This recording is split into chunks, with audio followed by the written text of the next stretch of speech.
Hello guys, this is Deepesh Mishra and you are welcome to our YouTube channel civil easy. जैसा कि हमने देख चुके हैं कि हम सर्वे पढ़ रहे थे। सर्वे में हमारा लीनियर मेजरमेंट्स टॉपिक चल रहा था और लीनियर मेजरमेंट्स में हमारा टाइप्स ऑफ स्केल तक हो गया था। उसके बाद जो टॉपिक है वो है हमारा accuracy and errors. Accuracy and errors. अब बेसिकली एक्यूरेसी एंड एरर्स हम जो पढ़ रहे हैं तो हमारा एरर निकालने के लिए हमारा कुछ फॉर्मूले होते हैं और कुछ थ्योरी होती है और प्रिंसिपल्स होते हैं कुछ, तो वो हमें पढ़ने हैं। तो फर्स्टली हम देख लेते हैं कुछ डेफिनेशंस। तो सबसे पहले क्या है, सबसे पहले हमने सुना होगा आपने कभी भी प्रिसीजन। प्रिसीजन क्या होता है? Precision is the degree of perfection, degree of perfection used, degree of perfection used for measuring a quantity, measuring a quantity। तो प्रिसीजन का मतलब होता है जो हम इंस्ट्रूमेंट यूज़ कर रहे हैं वो कितना प्रिसाइज है। तो प्रिसीजन का मतलब यही है कि हमने जो इंस्ट्रूमेंट यूज़ किया है किसी भी क्वांटिटी को मेजर करने के लिए वो कितना प्रिसाइज हमने यूज़ किया है। नेक्स्ट है हमारा एक्यूरेसी। तो डिफरेंस इसमें क्या है कि हमने जो डिग्री ऑफ परफेक्शन यूज्ड, मतलब हमने जो इंस्ट्रूमेंट यूज़ किया वो कितना परफेक्ट है। नेक्स्ट हमारा accuracy. Accuracy is degree of perfection obtained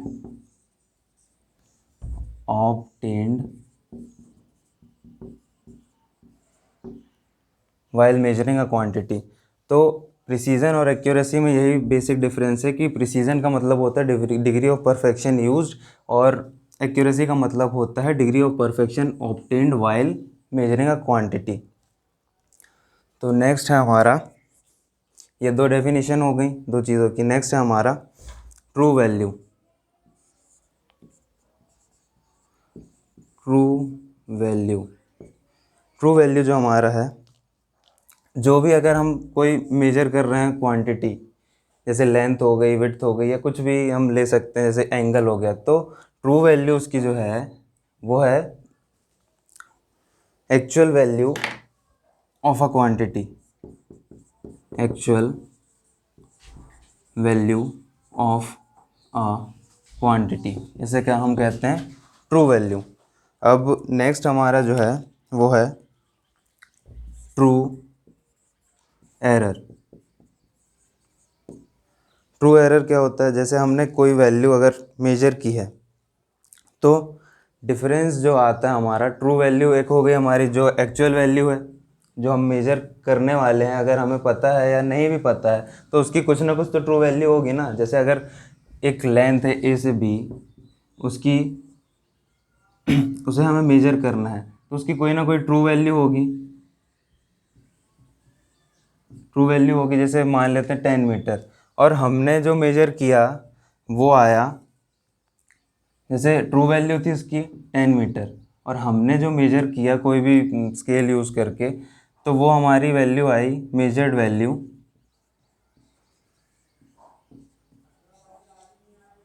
measured value हमारी 10.1 मीटर आ जाती है अगर। तो अब एरर की बात हुई है, तो ये जो एरर आ रही है, मतलब ये जो डिफरेंस आ रहा है, तो difference between true value and measured value is known as true error. Is the difference between true value and measured value.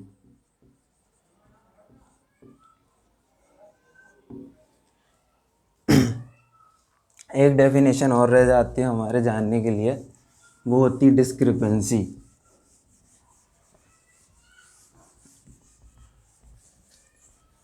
जो डिस्क्रिपेंसी होती है, कभी नाम हमने सुना होगा डिस्क्रिपेंसी।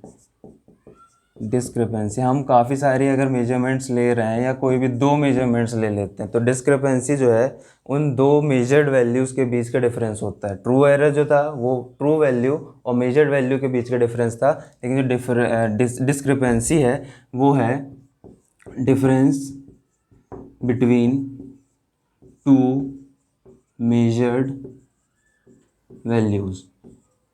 मतलब हमने अगर कोई भी वैल्यू मेजर की है, कोई दो वैल्यू मेजर की है, दो बार हमने मेजरमेंट लिया है, तो उनके बीच जो डिफरेंस आता है, जैसे इस लाइन का एक बार हमने मेजर किया तो 10.1 आ गया, दूसरी बार हमने किया तो 9.9 आ गया, तो ये जो डिफरेंस है, इसको इन दोनों मेजर्ड वैल्यू का जो डिफरेंस है उसे हम डिस्क्रिपेंसी कहते हैं। अब नेक्स्ट जो हमारा टॉपिक है इसमें सब टॉपिक, वो है सोर्सेस ऑफ एरर। एरर आ तो रही हैं, अब वो किन कारणों से आ रही हैं ये देखना हमें। तो नेक्स्ट जो हमारा एक्यूरेसी एंड एरर्स में ही सब टॉपिक है sources of errors. Sources of errors में फर्स्टली हमारा है पर्सनल एरर,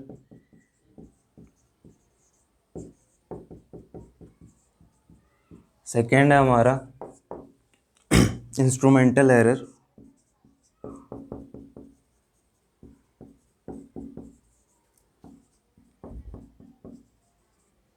नेक्स्ट है हमारा नेचुरल एरर।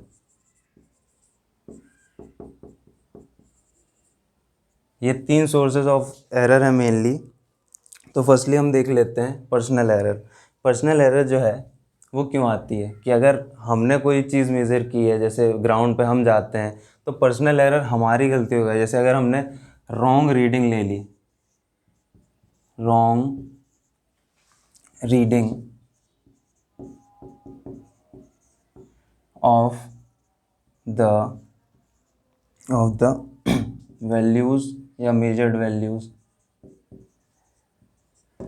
तो पर्सनल एरर रॉन्ग रीडिंग या राइटिंग के लिए, मतलब जो हमने देखा, जो हमने मेजर किया, उसे रीड ही गलत कर लिया तो भी हमारा एरर आ जाएगा।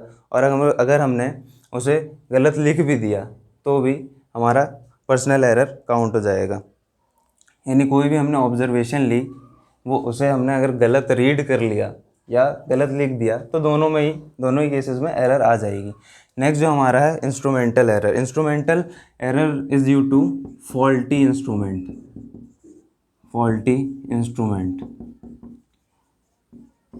अब फॉल्टी इंस्ट्रूमेंट क्या है?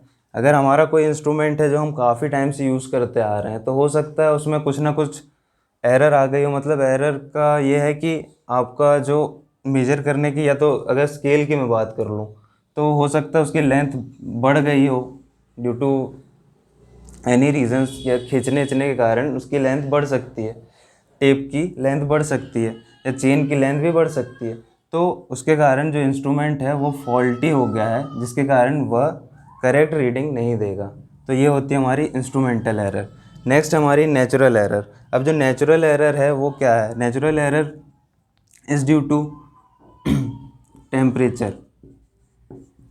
टेम्परेचर, ह्यूमिडिटी, मैग्नेटिक डिक्लिनेशन,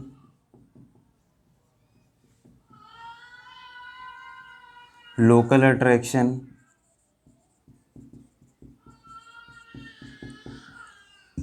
और wind effect. As the name suggest, natural error is the error due to nature forces. जैसे हमारा अगर टेम्परेचर बढ़ जाता है, उसके कारण घट जाता है, बढ़ जाता है, कुछ भी हो सकता है। ह्यूमिडिटी भी इफेक्ट करती है हमारी रीडिंग्स पे। मैग्नेटिक डिक्लिनेशन, एंगल जब हम कंपास के थ्रू मेजर करते हैं तब मैग्नेटिक डिक्लिनेशन आता है। लोकल अट्रैक्शन भी हमारी जो रीडिंग्स है कंपास की उसे डिफ्लेक्ट करता है। विंड इफेक्ट के कारण भी हमारी रीडिंग्स डिफ़र कर सकती हैं एक्चुअल वैल्यू से। तो जो नेचुरल एरर है, it is due to natural causes और नेचुरल फोर्सेस। तो ये हो गया हमारा सोर्सेस ऑफ एरर। अब सोर्सेस ऑफ एरर के बाद हम पढ़ेंगे टाइप्स ऑफ एरर।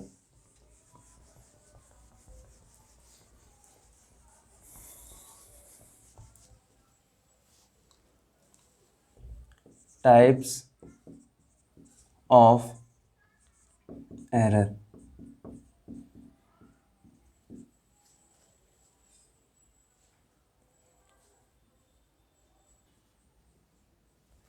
फर्स्ट जो हमारा रहेगा टाइप्स ऑफ एरर वो है मिस्टेक्स। सेकेंड जो है वो है एडिटिव सिस्टमैटिक और क्यूमुलेटिव।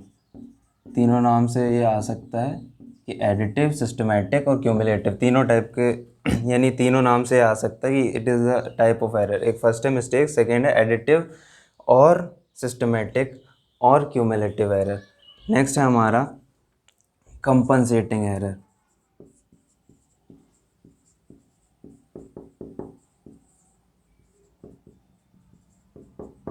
तो इनके बारे में जान लेते हैं। मिस्टेक्स जो हैं वो due to human error.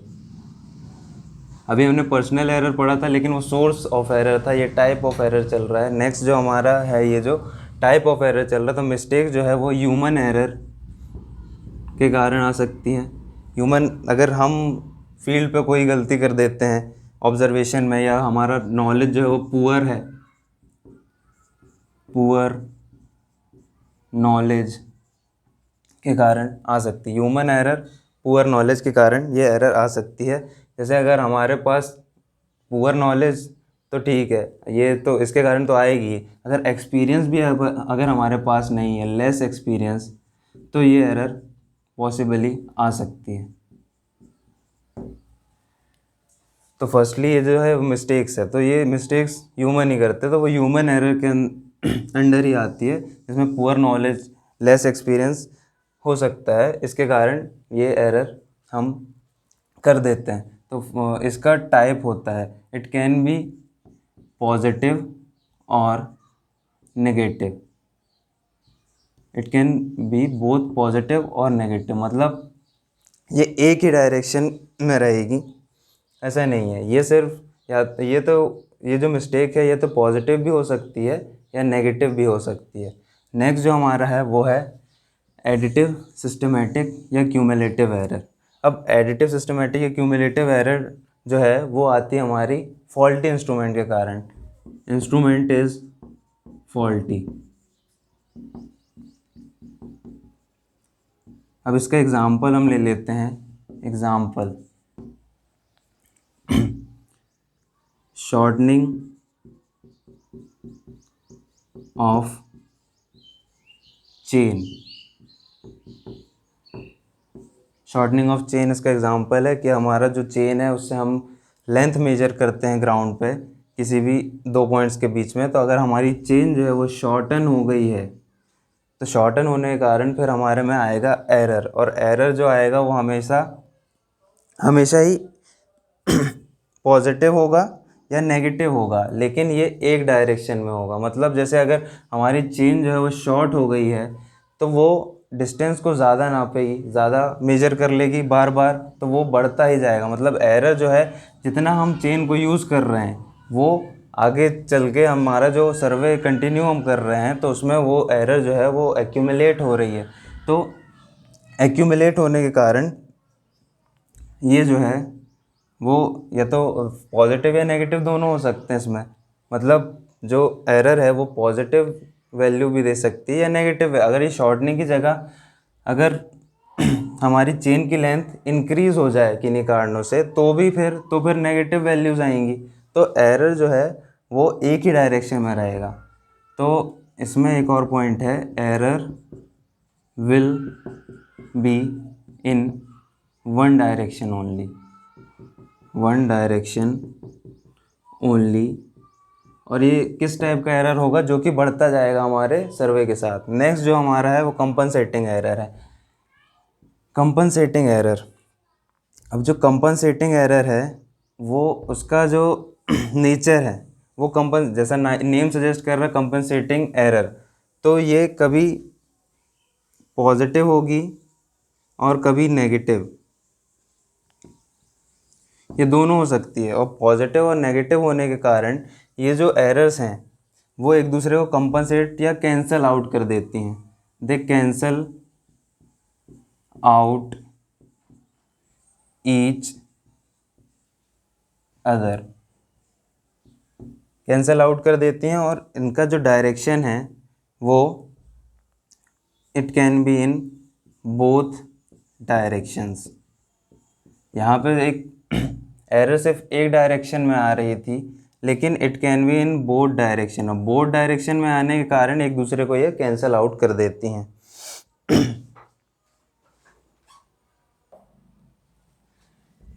Compensating error is also known as random error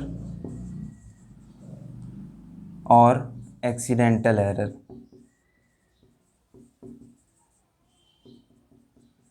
अभी ये जो एरर है कंपनसेटिंग एरर, ये एक स्टैंडर्ड पैटर्न फॉलो करता है। वो स्टैंडर्ड पैटर्न जो है उसे हम कहते हैं law of probability.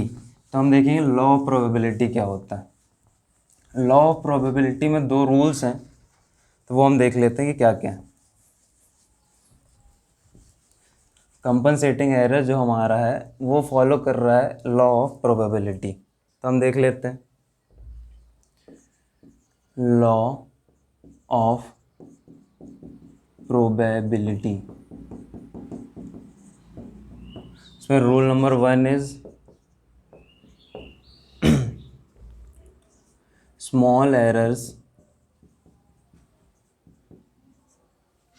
have large probability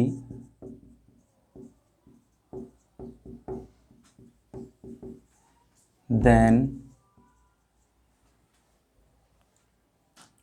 big errors। इसका क्या मतलब है? इसका ये मतलब हुआ कि रूल नंबर 1 में ये बोल रहा है कि जो छोटी छोटी एरर्स हैं उनकी प्रोबेबिलिटी ज़्यादा होगी, और जो बड़ी एरर्स हैं उनकी प्रोबेबिलिटी कम होगी। नेक्स्ट जो हमारा रूल है, रूल नंबर जो 2 हमारा है वो यह है कि जो एरर्स हैं इक्वल अमाउंट की, errors having equal amount in equal values, sorry amount नहीं, equal values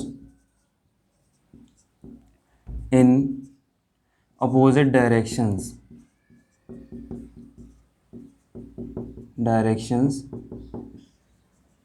will have same probability। अब कोई दो वैल्यूज़ अगर हैं, कोई दो एरर्स हैं, उनकी वैल्यू इक्वल है, एक पॉजिटिव है एक नेगेटिव है, तो इनकी डायरेक्शन तो अपोजिट है लेकिन इनकी प्रोबेबिलिटी ऑफ अकरिंग जो है वो होगी सेम। तो ये होगा हमारे दो रूल्स। अब कुछ लॉ ऑफ प्रोबेबिलिटी में भी कुछ डेफिनेशंस हैं, तो वो हम देख लेते हैं। तो फर्स्टली हम देखते हैं most probable value. Most probable value, तो मोस्ट प्रोबेबल वैल्यू जो है एमपीवी से इसे डिनोट कर सकते हैं हम। मोस्ट प्रोबेबल वैल्यू वह वैल्यू है ऑब्जर्व्ड क्वांटिटी की जो कि दूसरी वैल्यूज से ज़्यादा चांसेस रखती है सही होने के। मतलब ये तो नहीं कह सकती वो सही है, लेकिन सबसे ज़्यादा चांसेस है इस वैल्यू के कि वह सही होगी, तो इसे ही हम मोस्ट प्रोबेबल वैल्यू कहते हैं। तो ऐसा जैसा कि ये प्रिंसिपल कह रहा है कि एमपीवी जो है वो यह वैल्यू है कि जो सबसे ज़्यादा चांसेस उसके क्रिएट होते हैं कि वो वैल्यू, जैसे अगर हमने कोई वैल्यू मेजर करनी है ए से बी के बीच में, हमें अगर डिस्टेंस ही मेज़र करना है, तो हमने 3 या 4 ऑब्जर्वेशंस लिए। 3 या 4 ऑब्जर्वेशंस में जैसे अगर ये ट्रू वैल्यू उसकी 10 मीटर है, हमने 3-4 ऑब्जर्वेशन में फर्स्ट में 10.1 आया, सेकेंड में 9.9 आया, थर्ड टाइम में 9.99 आया, और फोर्थ हमने जो ऑब्जर्वेशन ली उसमें 10.2 आया। तो अब इसमें से जो मोस्ट प्रोबेबल वैल्यू होगी वो कौन सी होगी? तो हमारा 10 तो नहीं आया, ट्रू वैल्यू तो नहीं आई, लेकिन हमने जो मेजर किया उसमें से जो सबसे ज़्यादा क्लोज है तो MPV क्या हो सकता है, मोस्ट प्रोबेबल वैल्यू क्या हो सकती है इस वैल्यू की, तो वो ये है कि इन चार में से जो सबसे क्लोज रहेगी, मतलब जो सबसे ज़्यादा क्लोज है, तो वही है हमारी मोस्ट प्रोबेबल वैल्यू। नेक्स्ट जो हमारा है वो है most probable error. Most probable error. अब मोस्ट प्रोबेबल एरर क्या है, हमने MPV देख लिया, अब हमें देखना है मोस्ट प्रोबेबल एरर, MPE। तो ये वह वैल्यू है जिसे अगर मोस्ट प्रोबेबल वैल्यू से ऐड कर दो या सब्ट्रैक्ट कर दो तो एक रेंज फिक्स हो जाती है कि इसी के बीच हमारी जो वैल्यू ट्रू वैल्यू है वो लाई करेगी।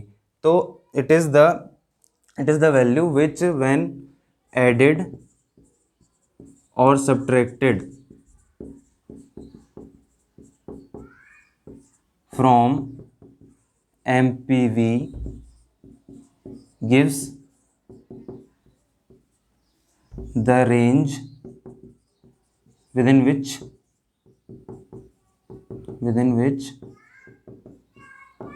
the true value will lie। तो ये हो गया हमारा मोस्ट प्रोबेबल एरर। अब नेक्स्ट जो है हमारा वो है लॉ ऑफ प्रोबेबिलिटी हम पढ़ रहे हैं। अब एरर जो है वो हमें फाइंड करनी है, प्रोबेबल एरर फाइंड करनी है।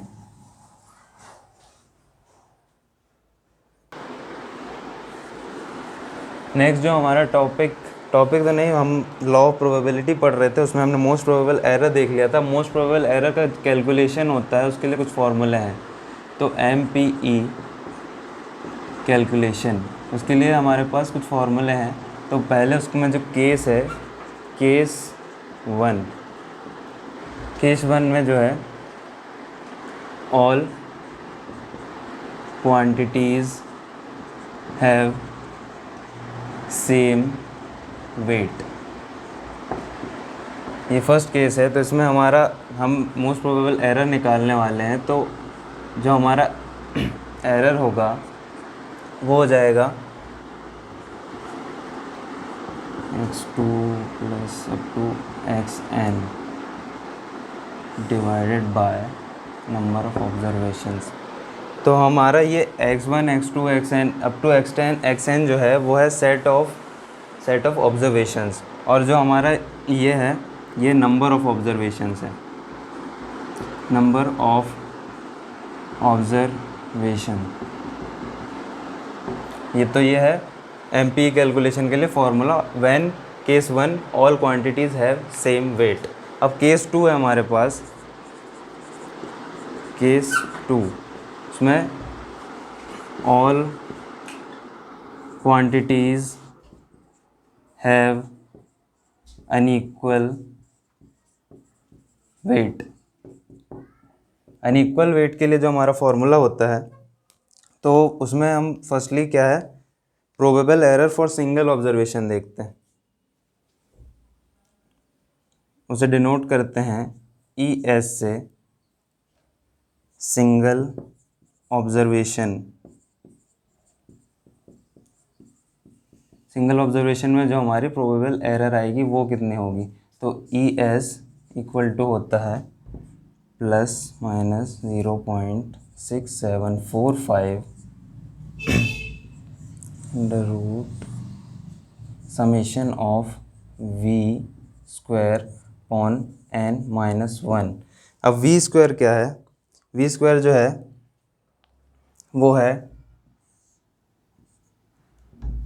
V² हमारा डिफरेंस बिटवीन सिंगल ऑब्जर्वेशन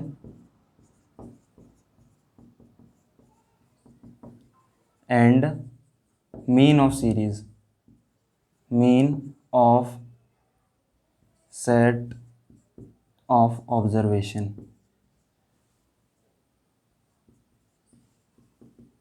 तो जो हमारा V है वो है डिफरेंस बिटवीन, यानी जो हम जिस सिंगल ऑब्जर्वेशन के लिए हम एरर निकाल रहे हैं, प्रोबेबल एरर निकाल रहे हैं, उसकी जो वैल्यू है और जो हमने मीन निकाला, सारी जो हमने ऑब्जर्वेशन ली उसकी जो मीन निकाला है उसके बीच का डिफरेंस है v, तो उसका समेशन का स्क्वायर अपॉन n-1। n जो है वो हमारा नंबर ऑफ ऑब्जर्वेशंस है और -1 फॉर्मूले में है, तो ये है हमारा ES यानी probable error for single observation. Next है हमारा प्रोबेबल एरर, केस 2 में probable error for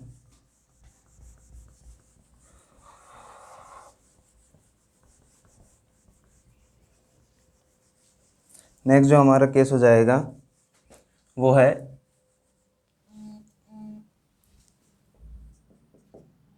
probable error for mean of observation. अब जो हमने मीन निकाला उसमें कितनी प्रोबेबल एरर आ रही है वो हम निकाल रहे हैं, तो उसके लिए फॉर्मूला थोड़ा सा चेंज हो जाता है, इसे हम डिनोट करते हैं EM से। अब EM इक्वल टू हो जाता है ±0.6745 under root summation of v² on n multiply by n-1। तो इसमें क्या डिफरेंस आया, सिर्फ यहाँ पर एक n जो है नंबर ऑफ ऑब्जर्वेशन वो मल्टीप्लाई हो गई, बाकी तो पूरा हमारा जो most probable error for single observation है उससे बस चेंज हुआ कि ये नंबर ऑफ ऑब्जर्वेशन एक बार और मल्टीप्लाई हो जाता है। तो इसका फॉर्मूला जो है वो बन जाता है EM का ES upon under root n। इसे हम ऐसे भी लिख सकते हैं, ऐसे भी लिख सकते हैं, दोनों तरह से लिख सकते हैं। तो हमारा जो फॉर्मूला जो है जो एग्ज़ाम में आता है वो ये है EM is equal to ES upon under root n। अब इसका हम एक न्यूमेरिकल भी कर लेते हैं जो कि आया हुआ है एग्ज़ाम में।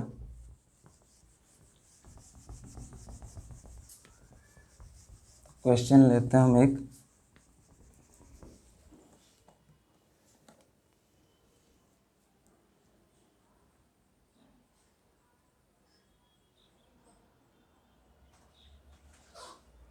तो क्वेश्चन है हमारा, क्वेश्चन इफ प्रोबेबल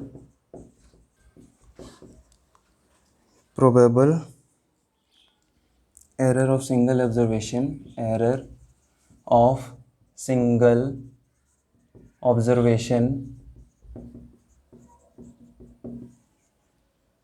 is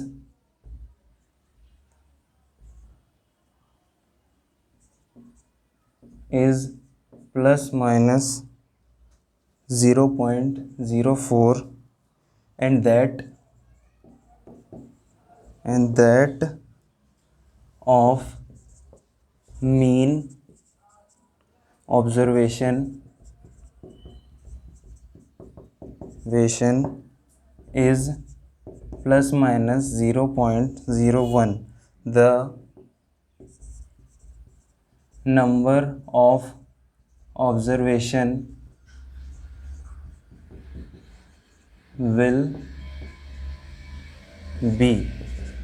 तो इस क्वेश्चन में हमसे पूछा है कि नंबर ऑफ ऑब्जर्वेशन निकालने कि हमने कितनी ऑब्जर्वेशन ली है इस क्वेश्चन के हिसाब से, डेटा गिवन डेटा के हिसाब से। तो फर्स्टली हमें क्या दिया हुआ है, हमें दिया हुआ है probable error for single observation ES is given, ES is equal to 0.04। Next हमें क्या दिया हुआ है, मीन ऑब्जर्वेशन के लिए प्रोबेबल एरर दी हुई है, वो दी हुई है 0.01। EM भी दिया हुआ है तो वो दिया हुआ हमें 0.01। अब इन्हें हमें पुट करना सीधे सीधे फॉर्मूला, हमें पता है फॉर्मूला क्या था, EM is equal to ES upon under root n। तो हमारे फार्मूले में n जो है वो नंबर ऑफ ऑब्जर्वेशन है, तो हमें वो निकालना है। तो इसको हम जब डिस्प्लेस कर देंगे यहाँ पर तो under root n equal to ES upon EM हो जाएगा। तो ES अपॉन EM तो इक्वल टू 0.04 अपॉन EM की वैल्यू दी हुई है 0.01। तो अंडर रूट n की जो वैल्यू आती है वो आ गई है यहाँ पर 4।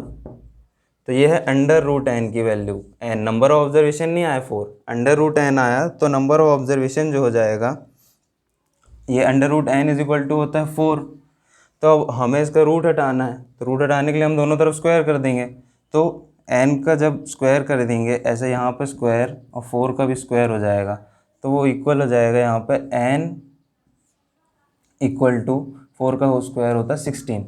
तो ये हो गया हमारा नंबर ऑफ ऑब्जर्वेशन। तो ये है हमारा आंसर इस क्वेश्चन का। इसमें पूछा था the number of observation will be, तो number of observation will be 16। That's all for today's lecture. अब नेक्स्ट लेक्चर में हम कंटिन्यू करेंगे linear measurements. Thanks for watching. Please like share and subscribe. Thank you.